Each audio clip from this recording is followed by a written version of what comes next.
अस्सलाम वालेकुम students and friends. जैसा कि आप जानते हैं कि हम पढ़ रहे थे मटेरियल बैलेंस के बारे में।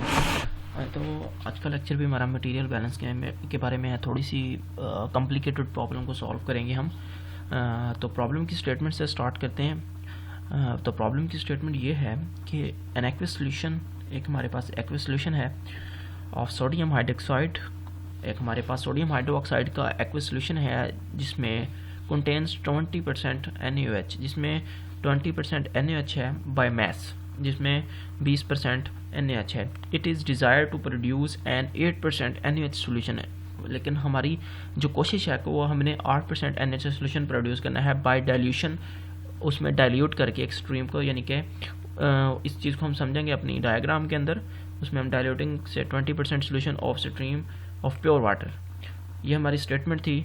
और हमने जो चीज़ें फाइंड करनी है वो हमने फाइंड करना है लीटर H2O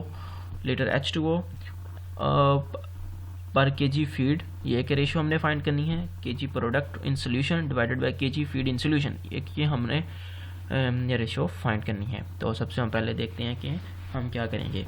सबसे पहले हमारी बेसिस है 100 kg। मैंने एक 100 kg बेसिस ले ली और मैंने उसके बाद इसकी ब्लॉक डायग्राम बनाई। ब्लॉक डायग्राम यानी कि 100 kg हमने फीड लिया जो बेसिस था।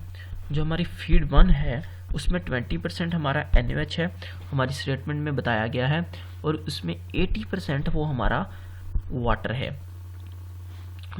और एक हमने जो डाइल्यूशन स्टीम एंटर करवाई है उसका हमें नहीं पता, उसका मैस भी कितना है और वॉल्यूम भी कितना है।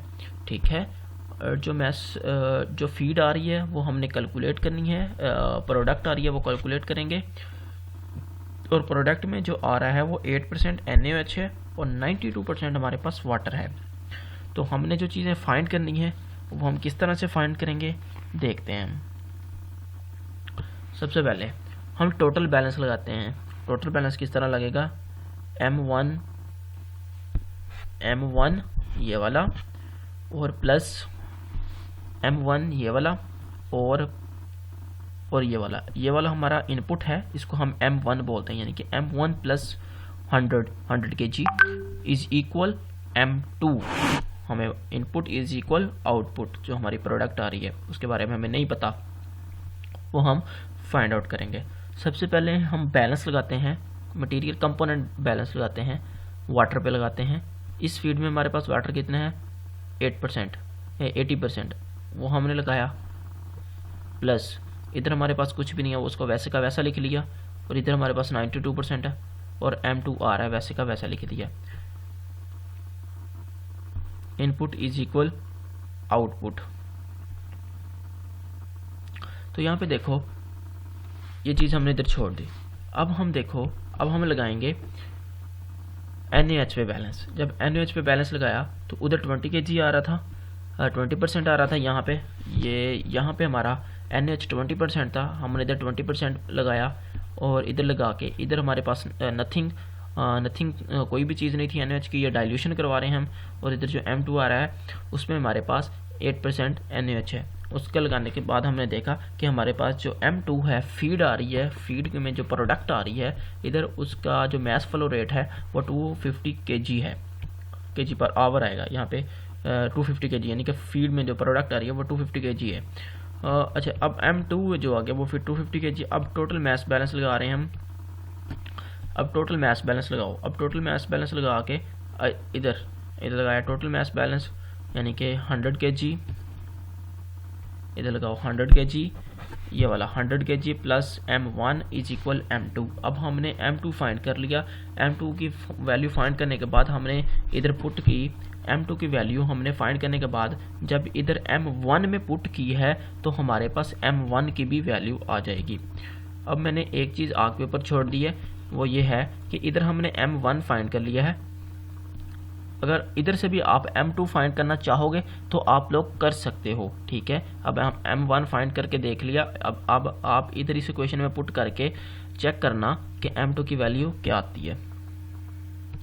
अब डाइल्यूशन जो करवा रहे हैं वाटर की हम, वो देखो क्या है V1 वॉल्यूम, तो वो हमारी 150 kg M1 की वैल्यू आई है। ये देखो M1 की वैल्यू कितनी है 150 kg। 1 litre is equal 1 kg।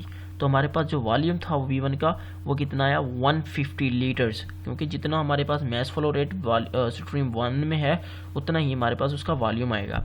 अब हमने फाइंड क्या करना था, litres H2O divided by kg feed. ये हमने फाइंड करना था। हमारे कितने लीटर्स आए 150 लीटर और divided by 100 kg 1.50 litre kg पर फीड आ गया।